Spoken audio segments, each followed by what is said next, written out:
இந்த கணக்கில் என்ன சொல்லியிருக்காங்கன்னு பார்க்கலாம். ஏயும் பியும் சேர்ந்து ஒரு வேலையை 30 நாட்களில் முடிக்க முடியும். ஓகேங்களா? ஏவும் பியும் சேர்ந்தாங்கன்னா ஒரு வேலையை 30 நாளில் முடிச்சுருவாங்க.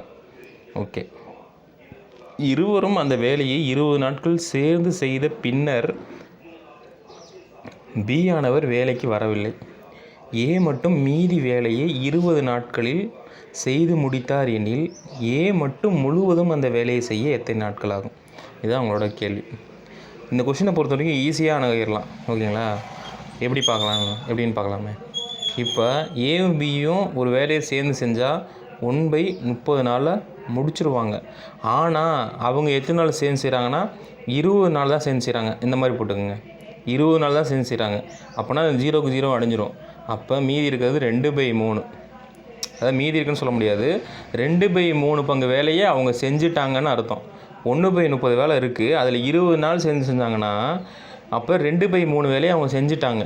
அப்போ மீதி எவ்வளோ வேலை இருக்குது அப்படின்னா 1/3 வேலை இருக்குமா? இதை யார் செய்கிறா அப்படின்னா யாரை சொல்கிறாங்க? அந்த வேலையை ஏ தான் செய்கிறாராம்மா. ஏ தான் செய்கிறாங்க. எத்தனை நாளில் செய்கிறாங்க? 20 நாளில் செய்கிறாங்க. ஓகேவா? அப்போ ஒரு பங்குக்கு தான் இந்த 20. அப்போ 3 பங்குக்கு எவ்வளோ? 60. இதுவும் பாருங்கள், கன்ஃபியூஸ் ஆகிடக்கூடாது.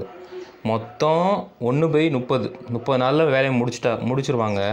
ஆனால் அவங்க 20 நாள் தான் செய்கிறாங்க அப்படின்னா இப்போ இன்ட்டு 20ன்னு போட்டிங்கன்னா 2/3ன்னு வரும். அதாவது 2/3 வேலையை அவங்க செஞ்சு முடிச்சிட்டாங்க. 2 பேர் சேர்ந்து செஞ்சாங்க.